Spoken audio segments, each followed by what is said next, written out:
Our minds are a fragile defense, a small island of ignorance in a vast black sea of infinity.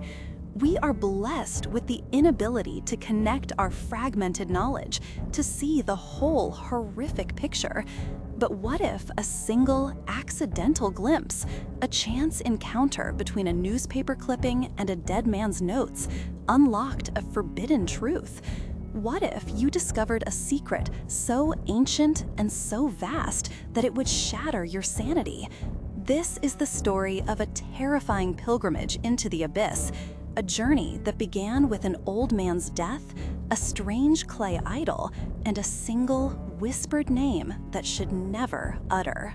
The terrifying odyssey into the unknown began for me in the winter of 1926. My great-uncle, the esteemed Professor George Gamble Angel of Brown University, had passed away under profoundly strange circumstances. At 92, his death was attributed to a heart attack, seemingly caused by a scuffle with a nautical-looking Negro on a steep street. The official report was tidy, but as I began to organize his papers, I would come to doubt that tidy explanation. As his heir and executor, I was tasked with the morbid duty of sorting through his life's work. Amidst his files, I discovered a locked metal box. The key, found on his personal ring, felt cold in my hand. Inside, a chilling revelation: a small, modern-looking clay bas-relief and a collection of disordered notes and clippings. The bas-relief was a rectangle of clay, still fresh and damp in the box. Its surface was covered in designs that looked like prehistoric hieroglyphs, bearing a cryptic regularity. But above these symbols was a figure that defied description. It was a monstrous thing, a fusion of a pulpy octopus, a grotesque dragon, and a crude human caricature. Its head was a mass of tentacles. Its body was scaly and bloated, with rudimentary wings. The entire thing was a shocking, abominable sight, set against a background of cyclopean architecture that seemed to bend and warp with a non-Euclidean geometry. The professor's notes, titled Cthulhu Cult, told the story of this idol. The first part detailed the strange case of Henry Anthony Wilcox, a young, eccentric sculptor from Providence. On March 1, 1925, Wilcox had burst into Professor Angel's office carrying the bas-relief still moist from his sculpting. He claimed to have made it the night before in a dream of strange cities and titanic blocks. He described the cities as colossal, dripping with green slime, and filled with a latent, sinister horror. From an indeterminate point deep below, a voice, which was not a voice but a chaotic sensation, cried out, a sound Wilcox tried to transcribe as Cthulhu Ftagnan.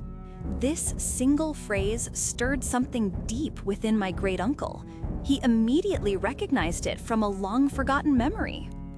For weeks, Wilcox provided daily accounts of his dreams, visions of dark, dripping stone, and an inscrutable subterranean voice whispering enigmatic impacts of meaning that were only understandable as gibberish. The most repeated words were Cthulhu and Riley. On March 23rd, Wilcox vanished. He was found with a mysterious fever, alternating between delirium and unconsciousness. He shrieked about a gigantic thing miles high that walked, identical to the monstrosity in his clay idol. On April 2nd, just as suddenly as it began, his illness vanished. He recovered with no memory of his delirium, and the strange dreams never returned. Professor Angel's notes revealed a disturbing pattern. He had investigated the dreams of sensitive individuals across the globe during Wilcox's visitations. Artists and poets reported bizarre dreams of unnameable things. Their terror reached a peak during Wilcox's delirium, March 23rd to April 2nd. The press clippings Angel collected from around the world complemented this mosaic of horror, cases of widespread panic, mania, and violence. A London suicide, fanatical letters from South America, a theosophist colony in California dressing in white for a glorious fulfillment that never came, and frenzied native unrest in India. The pieces were starting to connect, and I was beginning to understand that my great-uncle's death was no accident. The second part of the professor's manuscript takes us back to 1908, to a meeting of the American Archaeological Society in St. Louis. There, a police inspector from New Orleans, John Raymond LaGrosse, presented a grotesque and repulsive stone statuette of unknown origin. LaGrosse was seeking professional information. The idol had been seized months earlier during a raid on a supposed voodoo meeting in the Louisiana swamps. The rituals they discovered were far more sinister than any African voodoo. The statuette, 7 to 8 inches tall, was a monster of a vaguely humanoid shape with an octopus head and tentacles, a scaly, rubbery body, prodigious claws, and long, narrow wings. It was crouched on a rectangular block covered in indecipherable characters. The stone itself was a mystery to geologists, a greenish-black mineral with iridescent veins. A Princeton professor of anthropology, William Channing Webb, recognized the shape. He had, 48 years prior, discovered a tribe of degenerate Eskimos in Greenland who practiced a demoniacal cult with human sacrifices. Their totem was a crude stone bas-relief with a hideous image in cryptic writing, a rough parallel to the statuette LaGrosse now held. Webb had phonetically transcribed their ritual chant. LaGrosse, who had also copied the oral ritual from his swamp cultists, compared the sounds. To the astonishment of everyone present, the chants were virtually identical. Funglui Magluanoff, Cthulhu, Relay Waganagal, Fatagan. The swamp prisoners had translated the phrase, "In his house at Arlay, dead Cthulhu waits dreaming." LaGrosse then recounted his experience in the swamp. On November 1st, 1907, New Orleans police received a frantic call from the bayous. Squatters reported a voodoo orgy of a far more terrible kind, with incessant drums, insane shrieks, horrifying chants, and dancing flames. Several women and children had disappeared. A team of 20 police officers, guided by a terrified local, penetrated the terrible cypress woods where daylight never reached.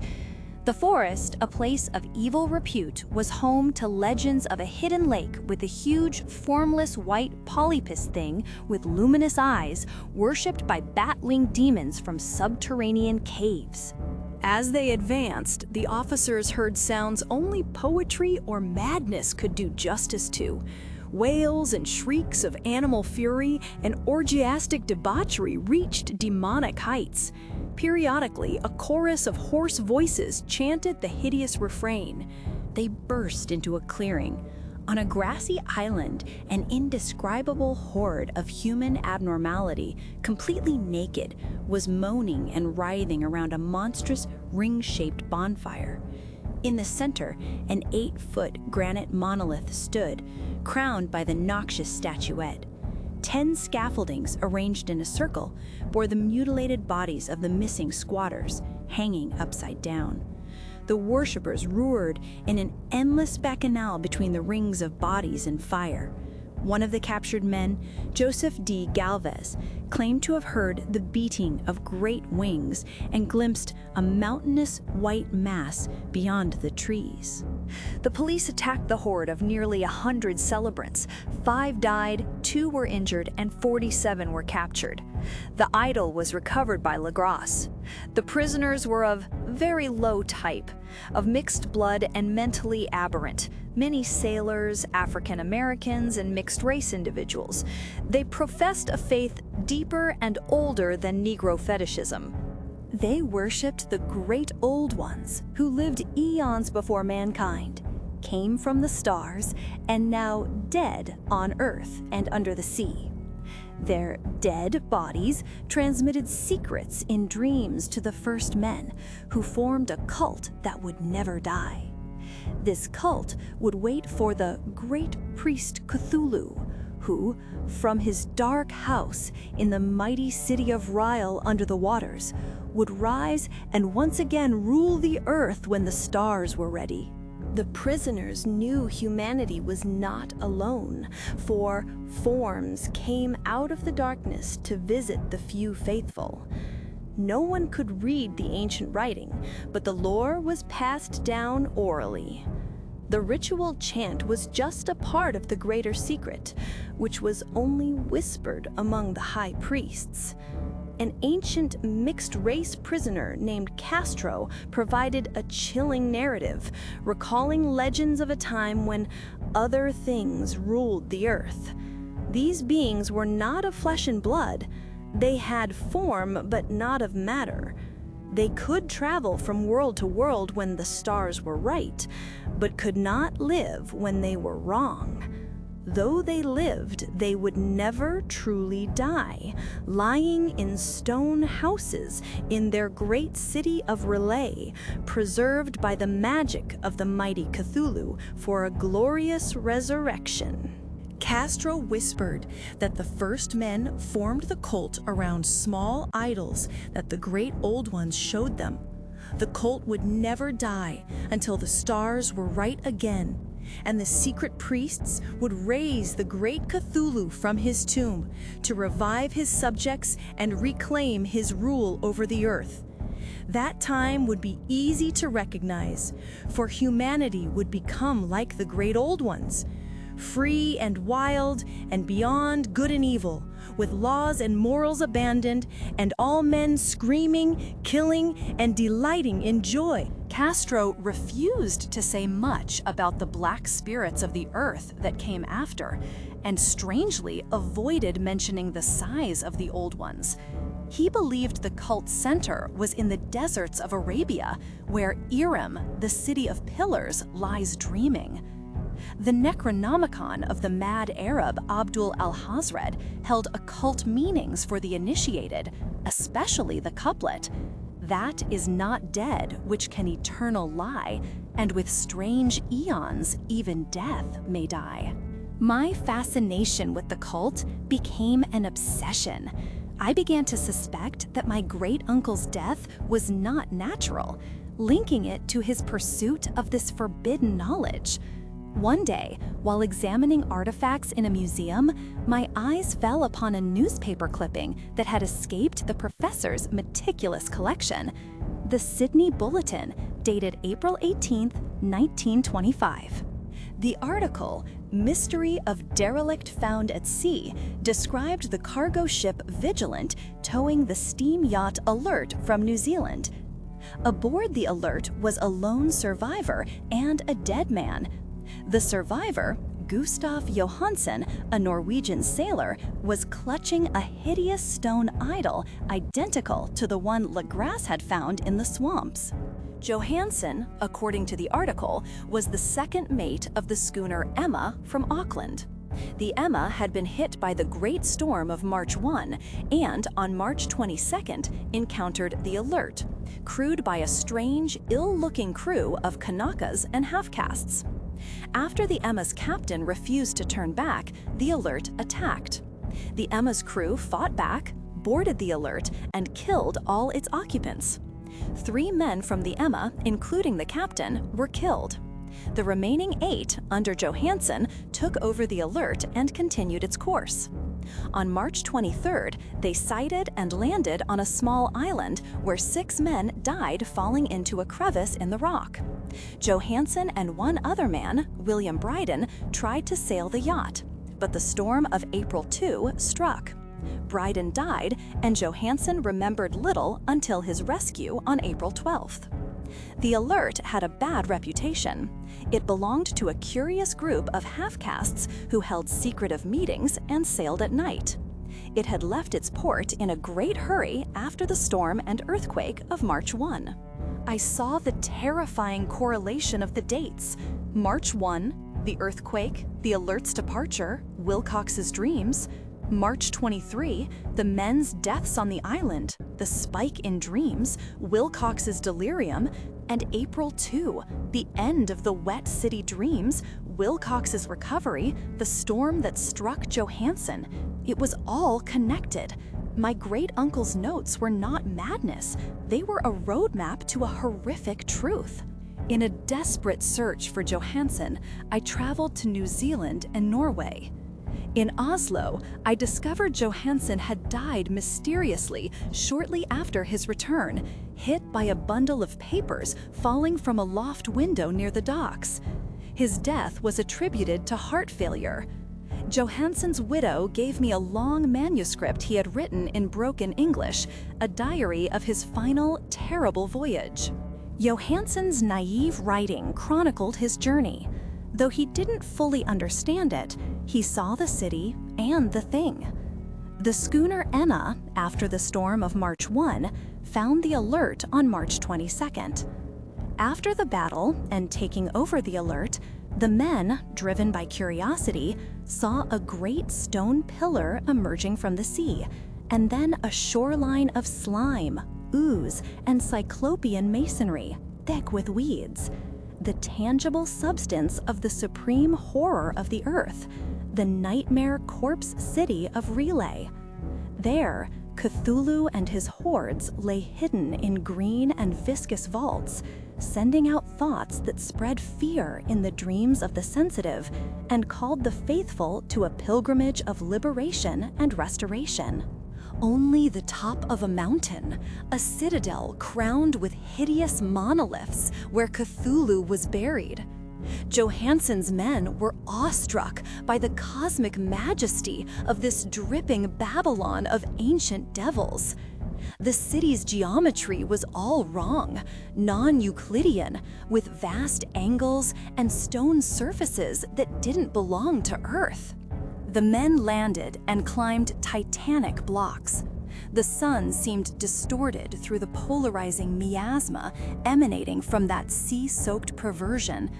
They found an immense carved door with a familiar squid dragon bas-relief. It was like a great barn door, but its geometry defied understanding. Bryden pushed it, and the acre-sized panel began to yield inward. The opening revealed a darkness almost material, a positive quality that burst forth like smoke from its eons-long imprisonment, blackening the sun and slithering into the sky like flapping membranous wings.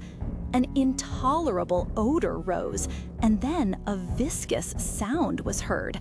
The thing emerged, dragging and squeezing its gelatinous green immensity through the dark door.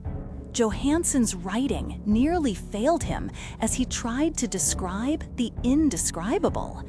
It was an abyss of screaming, primordial madness, an arcane contradiction of all matter, force, and cosmic order. A mountain walked or stumbled. In a telepathic instant across the earth, the architect went mad, and Wilcox fell into his delirium. The thing of the idols, the green and sticky spawn of the stars, had awakened to claim its own. The stars were right again, and what a millennial cult could not do, a band of sailors had done by accident. Cthulhu was loose again, hungry for delight. 3 men were swept away by Cthulhu's flabby claws. Parker was swallowed by an angle of masonry that should not have been there.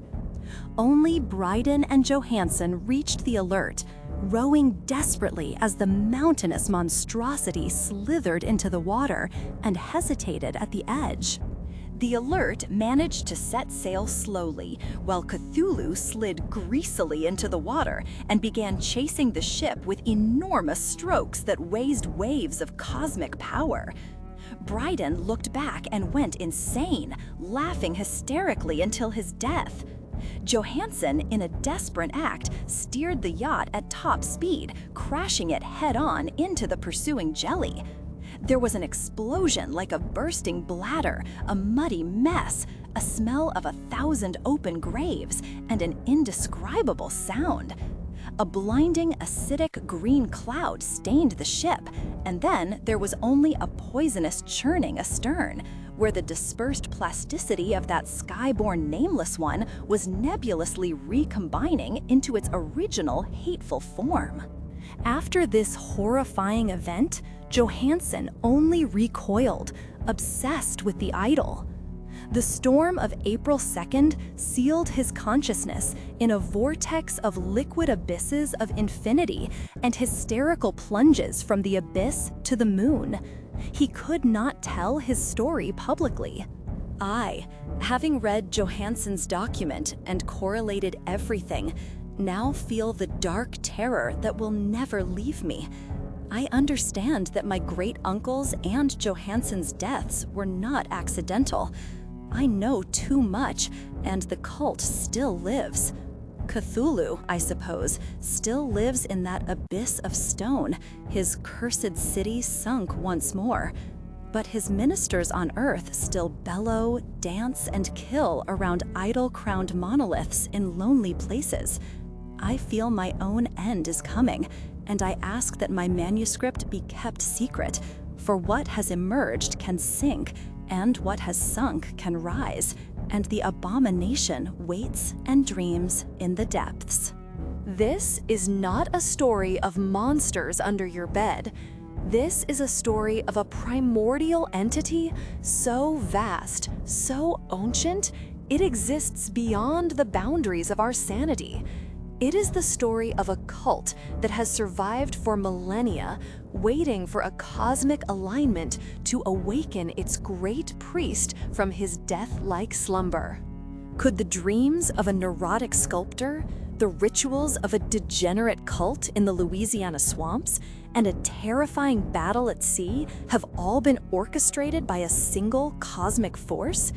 Is this just a forgotten folktale? Or is it a warning that something truly unimaginable is waiting for us all?